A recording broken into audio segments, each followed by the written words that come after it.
Assalamualaikum warahmatullahi wabarakatuh. Perkenalkan, kami dari kelompok 16. Dengan saya sendiri, Mima Veronica, di sini sebagai moderator. Dan juga perkenalkan rekan-rekan saya, yaitu ada Dian Prastiana dan juga Azhar Mustafa, yang akan berdiskusi mengenai transisi energi pasca KTT G20. Nah, sebelum kita masuk ke diskusi, izinkan saya untuk menjelaskan sedikit apa sih G20 itu. Nah, G20 atau Group of 20 adalah sebuah forum utama kerjasama ekonomi internasional yang beranggotakan negara-negara dengan perekonomian besar di dunia, di mana G20 ini beranggotakan 19 negara dan satu lembaga, yaitu Unit Eropa. Nah, dan seperti yang kita ketahui ya, dan juga sempat viral atau booming sekali nih, kemarin-kemarin Indonesia telah menjadi tuan rumah sekaligus presiden KTT G20, di mana KTT G20 ini diselenggarakan di Bali pada tanggal 15 November sampai 16 November 2022. Nah, sebagai presiden yang berhak menyusun hal-hal apa saja yang akan menjadi poin atau prioritas, Indonesia memilih 3 poin. Prioritas yaitu penguatan arsitektur, kesehatan global, transformasi digital, dan juga transisi energi. Nah, untuk itu pada diskusi kali ini kita akan berfokus kepada transisi energi, di mana hal pertama yang akan kita diskusikan atau kita bahas adalah peluang dan tantangan yang dihadapi dalam transisi di Indonesia pasca KTT G20 di Bali. Nah, baik, langsung saja kita dengarkan bagaimana menurut pendapat dari rekan saya Azhar Mustafa. Kepada Azhar Mustafa, saya persilakan. Indonesia memiliki peluang yang sangat tinggi dalam hal transisi energi. Itu dikarenakan Indonesia memiliki peluang yang tinggi dalam pemanfaatan sumber daya energi surya, angin hidro, hingga biogas yang sangat melimpah dimiliki Indonesia. Namun tantangan dalam hal ini juga cukup tinggi dan rumit, dikarenakan masyarakat Indonesia yang masih bergantung pada bahan bakar fosil, yang dimana suatu saat nanti pasti akan habis. Kurangnya dorongan dari pemerintah untuk mengembangkan energi, keterbaruan dari segi kebijakan dan regulasinya yang kurang jelas, serta keterbatasan sumber daya manusia yang ahli di bidang tersebut, dan juga kurangnya sektor swasta yang tertarik ikut mengembangkan transisi energi di Indonesia.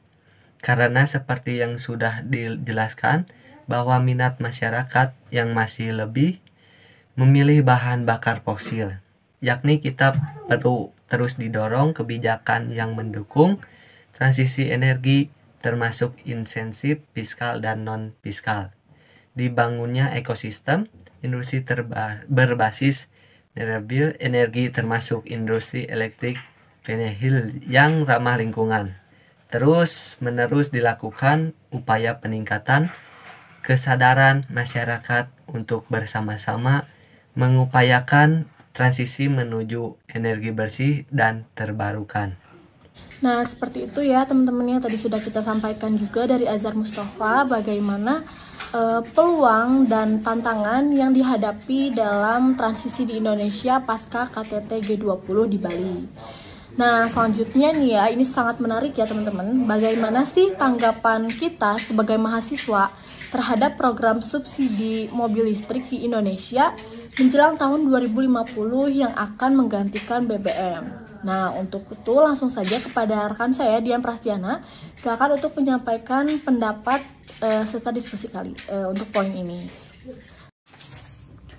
Subsidi mobil listrik adalah salah satu contoh langkah pemerintah yang sangat baik menurut saya, karena dengan begitu akan menumbuhkan minat masyarakat untuk menggunakan energi keterbaruan, energi yang lebih ramah lingkungan, serta dengan begitu maka masyarakat akan tidak lagi bergantung pada energi fosil. Namun, untuk penerapan tarif tenaga listrik yang non-subsidi di Indonesia itu tidak disambut dengan baik oleh masyarakat, karena masih banyak masyarakat Indonesia yang berekonomi rendah, di mana di masyarakat tersebut rentan protes ketika ada kenaikan harga atau pencabutan subsidi, karena mereka lebih sering berpikir yang penting murah. Nah, tapi di luar hal itu, Indonesia tetap berkomitmen untuk mengurangi gas emisi rumah kaca melalui kontribusi nasional, membuat kebijakan, dan mengambil langkah untuk menciptakan mindset masyarakat tentang pentingnya menggunakan energi keterbaruan ini, serta meningkatkan kerjasama dan investasi bersama pihak swasta untuk mewujudkan Indonesia yang tidak lagi ketergantungan pada energi bahan bakar fosil. Sekian pendapat dari saya. Terima kasih. Saya kembalikan pada moderator. Nah, itu dia ya tadi pendapat dari Dian Prastiana. Dan pada diskusi kali ini dapat kita simpulkan bahwa tentunya peluang untuk transisi energi di Indonesia itu sangatlah besar. Namun perlu kita ketahui dan kita sadarkan juga bahwa tantangan yang harus diatasi juga tidaklah mudah. Nah, untuk itu perlu adanya komitmen dari industri, pemerintah, ataupun masyarakat untuk memastikan bahwa keberhasilan transisi energi di Indonesia. Nah, dan juga sedikit saran dari saya atau tambahan dari saya, kita harus mengatasi adanya ketergantungan terhadap energi fosil. Nah, pemerintah juga harus meningkatkan kemampuan sumber daya manusia agar tujuan Indonesia tanpa bergantungnya pada bahan bakar fosil itu cepat tercapai.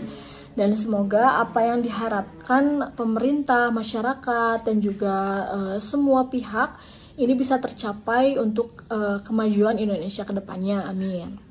Nah, sekian diskusi dari kelompok kami, yaitu kelompok 16. Mohon maaf atas kekurangannya dalam menyampaikan pendapat ataupun dalam menyampaikan materi yang disampaikan. Dan jika ada tambahan atau saran ataupun koreksi, silakan teman-teman untuk berkomentar langsung di kolom komentar. Akhir kata,